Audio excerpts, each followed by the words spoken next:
Hey there, Nakamas. I've been married for 6 years. My wife doesn't watch One Piece at all. But I get it. She just can't connect to cartoons as well as she does to other things. I Yes. don't watch TV. I can't get myself through a movie. I No. can't even True. get myself through a sitcom anymore. Yes. I am So, ADHD AF. yeah, same here. But I can't connect to cartoons because I grew up on them. And this is a hyper focus for you, where it is not a hyper focus. Yes, this is a hyper focus for me. I do hyper focus a lot with things that I like and love and feel connected to, and One Piece is one of those things. Right now, I'm just gonna try to do like a breakdown of the manga from Romance Dawn to chapter 95, where Luffy beats Arlong and the whole East Blue saga ends right before they go to Logtown. I'm gonna try to explain my wife. I'm gonna have a conversation with her about what happens and how they get to places and blah blah blah and all these things. And just so it's fair, I do catch every once in a while a part of an episode. My kids are obsessed with One Piece. Franz is obsessed with One Piece, so I do know like names. Yeah, I don't think I know. Oh, and I played the video game. Yes, I can't remember the name. What is it? Pirate Hunt? I can't remember. I play on PS5. So yeah, she does know names.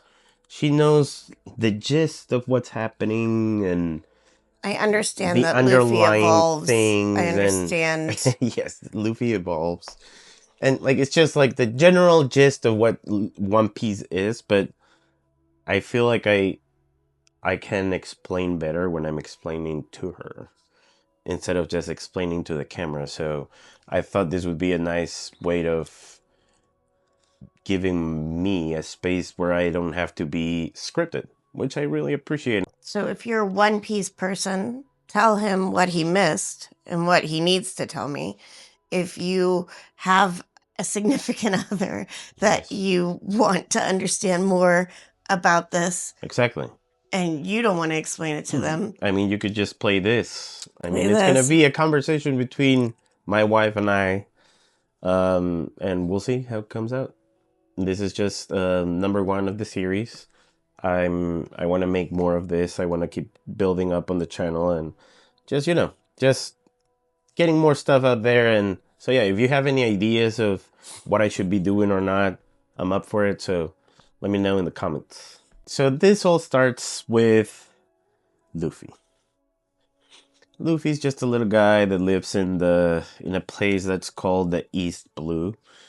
The world they live in, it's divided by this big red line, which is just made out of it's like an elevated thing that runs all around the world. Okay, so are you going from the manga? I'm just doing manga. You're just doing the manga, okay. Every time I talk about in this series is gonna be all manga. So we're gonna go from manga chapter 1 to manga chapter 95. I'm gonna try to explain. Is that all one manga book? How it goes. No. The manga sets are a little bit longer. The volumes are you get more out of those. I just feel like explaining to you all that stuff is gonna be too much for just one video though. Gotcha. Okay, so the story starts simple. Luffy wants to be a pirate.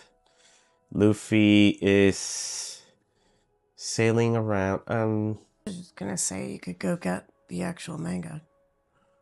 Oh, the books, right? That would make it more cool. A few moments later. This is my first box set of One Piece. Now we're gonna use them because I'm gonna be talking to my wife about it, and I feel like it's easier to just have a mental image of what's going on in there. So what we'll be talking about here is gonna be the first 10. So I know the anime follows the story. Yes. Where does Netflix start when it starts its new series? Netflix, you're talking about the live action. Yeah. So that's an adaptation of the manga. Everything we see other than the manga, it's all based on this. But does it start at the same place? Yes, they all have the same spine. It's like first the Straw Hats get together, then they beat the bad guy. And actually, what we're gonna cover today is up to where the Netflix shows went to in the first season. Okay. So it's all of the live action first season too. All right, so the story starts clean. The first chapter is Roman's Dawn. It's just talking about like Luffy as a kid. They show you who's Luffy, what he believes in, why he believes in the things he believes. They show us Shanks for the first time in this in the first actual chapter. We get to see Shanks wearing the straw hat first. Who's Shanks? So Shanks is Luffy's benefactor. He's a Do we know this at this point?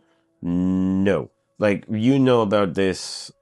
You know more about Shanks in the future. Right now, you just know that he's a pirate that docked where Luffy lives, and he's main home base where Luffy lives.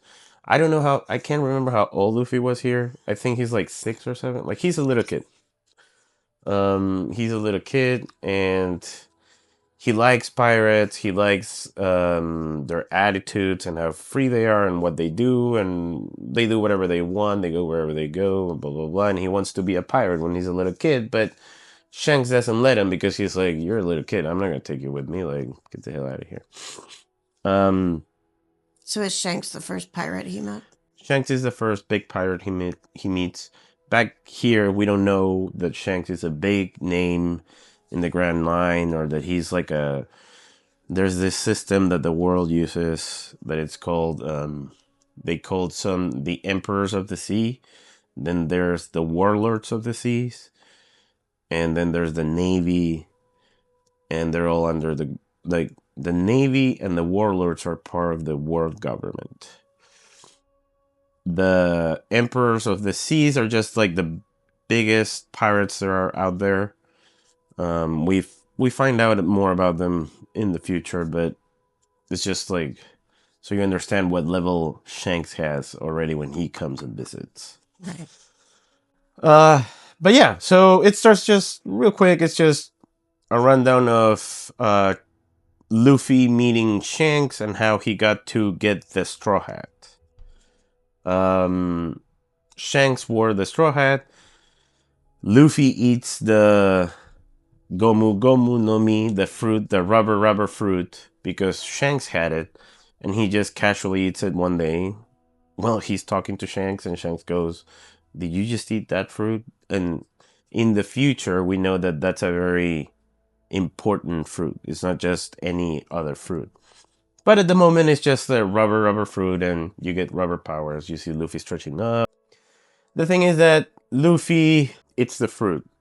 Then there's this. Was Shanks upset that he ate the fruit? I mean, he showed some like upset, but not as upset as in anger, which is kind of like it goes with Shanks. Like I feel like he's very nonchalant about things. He's not very. But then again, this gives more to the future stuff. Like, did he actually like? Was it really an accident, or did Shanks actually picked him to take the fruit there?